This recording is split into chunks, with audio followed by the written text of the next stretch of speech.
Right. So I think the last thing, because we talked about a lot. I don't know if you realize that we would get this deep into the topics, but anything else from the call that you could think about? I know one thing I wanted to touch on was just like the last thing I mentioned. I think Vega asked us what were our takeaways, and I talked about we can't change people.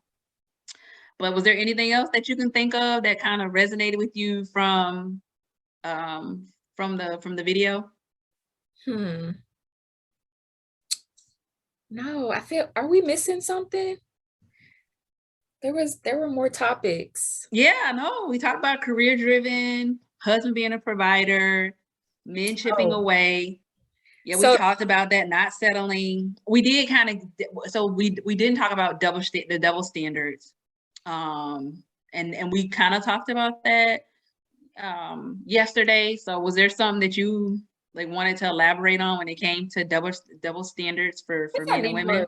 I need more context on the double standards because I mean, like, I my point of view was just that hey, guys aren't gonna, they're not gonna change when it comes to that, and we women, we just have to carry ourselves higher. We always have to carry ourselves better than the men because we are judged harsher. The men aren't judged the same. Right. It's But definitely unfair. yeah, but I mean, was there like a specific question? No, and I think when we talked about it, we really didn't get into a specific on it. It was just the question of like, what do we think about double standards? And along the lines of what you're saying is it, women being looking down upon for certain things that a man may do, and they can be praised or not seen negatively as a woman would. But no, that's something we have to follow with Kim because we really didn't dive deep into that for me to say what more about the double standards. But the only other thing I have, for my notes is talking about parents and their capacity. And we briefly talked about that. And Kim was talking about her mom and her mom meeting her husband. And, but before she met her second husband, she really poured all of her self into Kim and her sister. And I just kind of shared with her from my perspective. So that's the kind of bring you to what we talked about with parents. And I was just sharing that one thing I've learned just on my own journey is our parents operate based on capacity. And I just recommended for her, based on what her mom did, don't let that determine the path of her relationship with her children because she felt like her mom had got lost and raising her and her sister. And when they left the home, it was like, wow, what do I do? I don't have a life without them. And I was just telling her to take pieces of what her mom did because her mom did based on what she had capacity to do. And I Hmm. say the same about my own mom as a single mom with me and my sister that she was the primary parental guardian for us. But some of the things that she did because she had to. It's not because she wanted to. So I wouldn't make decisions based on how she raised me because she did it and say, because she did this, I want to do the complete opposite because her situation was different. Hmm. Any thoughts? Yeah, I think with that, you have to, yeah, just you can't look at it. That's not the You're not seeing the full picture because you were a child. So like you were saying, so she did what she had the capacity to do in her particular situation. But that doesn't mean your situation will necessarily be like that. So don't try to take it upon yourself to be like, oh, I need to stay over here and be a workaholic so that, later on I have something for myself because my mom didn't have anything for herself because, she dropped everything for the kids. Because then you're going to turn around and turn it into something else, and now you're over here being a workaholic because you're letting what happened to your mom affect you, and that's not your story. I think as long as you have balance, then you're good. As long as you can balance out the things that you would like to do along with when the kids come along, You just gotta have balance in order for it to work out. And also can't be selfish anymore. So a lot of things that you thought you were going to be able to do or complete, it might not be possible anymore. And you might have to be okay with that too, and not be resentful towards your kids for that. So it's like a whole nother thing, right? Yeah, you did talk about compromise. So you're right. Gonna be some compromises because now things look differently because you have children Mm-hmm. and you have kids. Yeah. All right, so we ended the end of the video. We wrapped up, and it was our last thoughts from the just our conversation. And you Wait, mentioned the red flags. wait. So I want to say this. So back to what we were talking about earlier. So I wanna say in defense of a particular type of women out there who don't want, they may have a husband who wants to be the provider and they don't want to let go of that control. Mhm. I want to say, like, in their defense, I think the men should be understanding where it's coming from and they should work through that and not just like write that woman off as, oh, she's just masculine, or oh, she just thinks she's all that because she got money, and you know she won't let me, she won't let me do anything, or she won't let me take control of the household. I think they have to give those women grace, because I know personally how it feels when I feel like men do this to all women. I'm just going to say it. I feel like this is just part of their nature, and it's something that they have to like work on to not um put money on a pedestal. And so if they're, making more than you, they feel like they can talk down to you. Or if they're paying some guys, or if some guys are paying all the bills, some of those guys can be using that against you. And some of these women have had men that have thrown that back in their faces.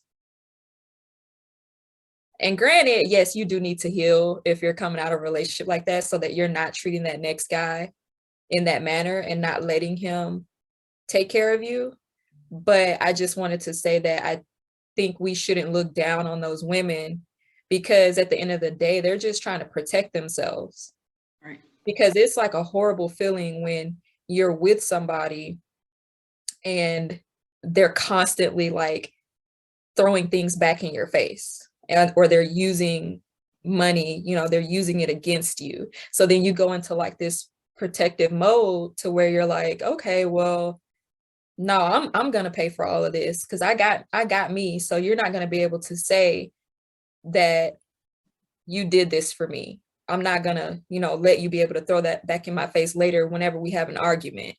Because sometimes when you have those arguments, then you find out how they're really feeling, and you're like, oh, so this is what's going on. So also the guys have to work on that. They have to work on their money, they have to work on their relationship with money,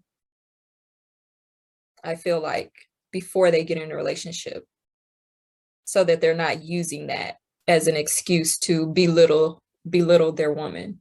Mm, that's a good point. But Both. but we shouldn't just be looking at those women crazy, because I can see where it's coming from, because they've been put in a place to where they feel like they've been backed into a corner now, and they need to protect themselves and just take care of themselves.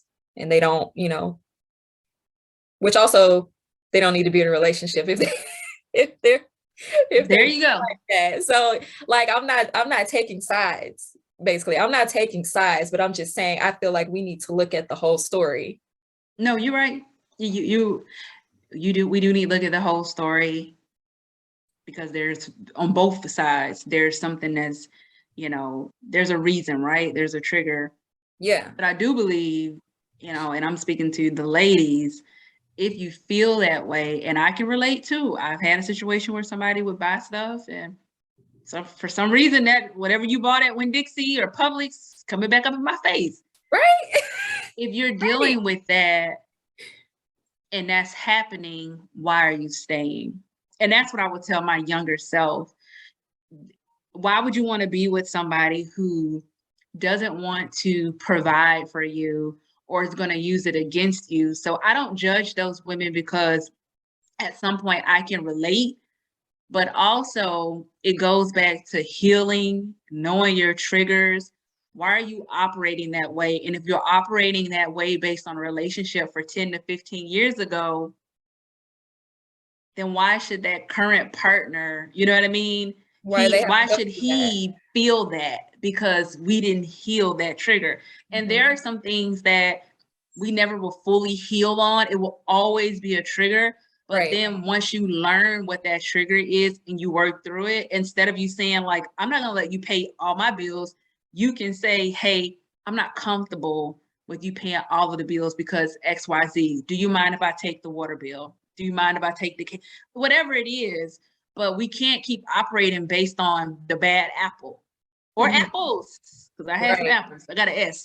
Right. We can't keep operating based on the bad apples.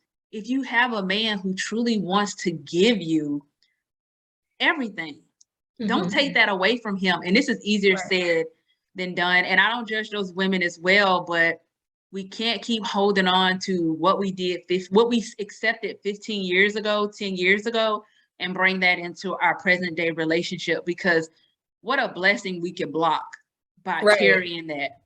Right. It really can be, it can really block some things. Mhm. Right. Oh, girl, you you got me exhausted from some of this conversation. I wasn't expecting that.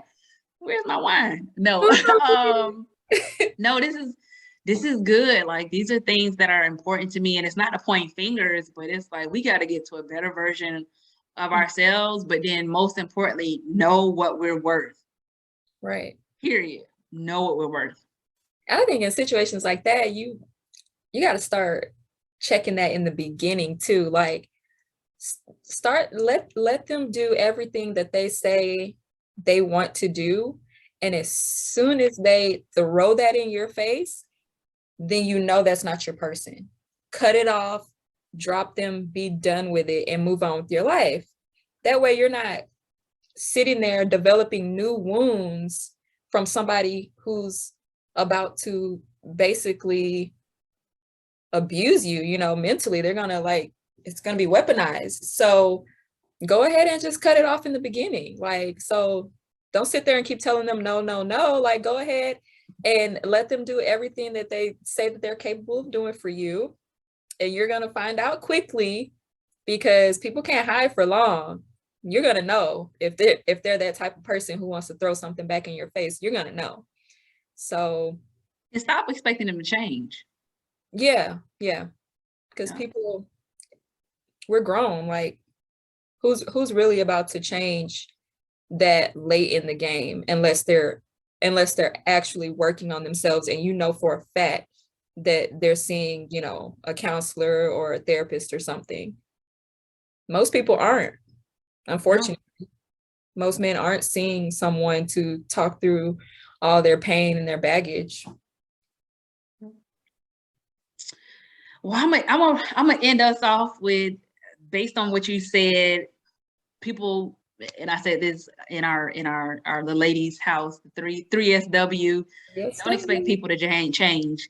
If Mm-mm. I never change today, if the man I meet, and that's what when I meet someone, the next relationship I get in, that's what I want to look at it. If he never changes from the person he is that day, and I'm not talking about a growth mindset in developing, but if he never changes, can I spend the rest of my life with him? Can he Right. spend the rest of his life with me? And the answer is no. That's probably not a person that I need to be with. And the reason why I said that was, even to your point about picking up on those little red flags. I've had situations where I'm like, all right, I say something, and if you don't make a change, then you're not. And at that point, I'm choosing to stay in that situation. So for me, the most important takeaway from the review was just that reminder that I can't change anybody. And when we get desperate, we wait around, or we get desperate and we settle, we wait around hoping the person will change. And you can look up and it's 15, 20 years later. And Mm. that's just my thought process. If he never changes, can I spend the rest of my life with him? And that's how I'm going to approach relationships. I'm not going to try to change somebody, and I'm not going to wait for change, because a relationship I had, there were some things that there was so much potential in certain areas, but there were some things that I it made me no longer like him as a person. Mm-hmm. And that's where I got to, because I was waiting on a change. It eventually built up where I no longer liked him as a person. I wouldn't want to be And you didn't friends. like the real him. So then, like for sure, okay, this is the real him. Oh, no, I can't even say it's the real him. Remember, because I can't even say not the real him, because he showed me the signs and the little comments and the red flags. And I chose to think if I mentioned it, that it would change. And the moment that I mentioned it and it didn't change, I should have stepped away. And I didn't. And because I waited for the change, because I thought, oh, it's a simple change. He said he's working on it. When I didn't see the growth or the changes, then I should have walked away, and I didn't. So that's what I meant when I said that if the person never changed today, can you deal with them for the rest of your life? And that's the thought process of me moving forward. Right. What about you? Right. Yeah. And if not, then women, we got to take accountability, and nobody wants to hear you complaining about it once you're in it and you decide not to leave him in the dust.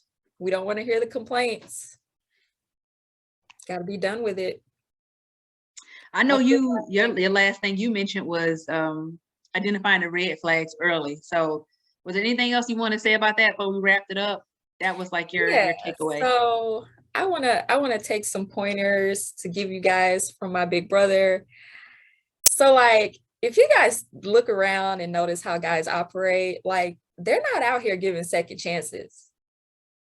For the most part, guys do not give you the benefit of the doubt. Women, we got to stop giving these guys the benefit of the doubt. So I think that's great wisdom from my big brother, is like, hey, no, I'm done. She showed me this. She said this to me. She disrespected me. It only takes one time for you to disrespect my brother, come at him sideways, anything. He don't care if he got to be single for the rest of his life. He's like, all right, she's out of here. So why are we not operating like that? I feel like if it's one thing we got to take from guys, we got to like learn from them, honestly, like, and stop giving these people benefit of the doubt. As soon as they talk to you crazy, out of here. You're done. You stick to it. Stick to it. You're blocked. All right, girl. I enjoyed this recap. We'll have to do it again with the next video that drops. Get together and do a recap. I don't know what the next one's gonna be, but I can't wait. Yeah, I'm excited. Girl, do you want to tell them? Well, I know that so where can they find you, like on your social media? So they can find me on Instagram under SiGlamor, SiGlamor. They can find me on there. Also, the link to my coaching page is on there as well. So if you want to sign up for coaching with me, come on over. Awesome. And my IG is at Coach Jessica Rich. Yep. I do not know my other social media. The Twitter, I can't tell you. I had to tweak it a little bit, so I can't give you that. But yes, at Coach Jessica Rich. And I also have life coaching that I offer services. So definitely check us out. We're looking to really help and make an impact. So thank you, SiGlamor, for spending some time with me tonight. And we'll be in touch soon for the next recap. All right. Bye, guys. Bye.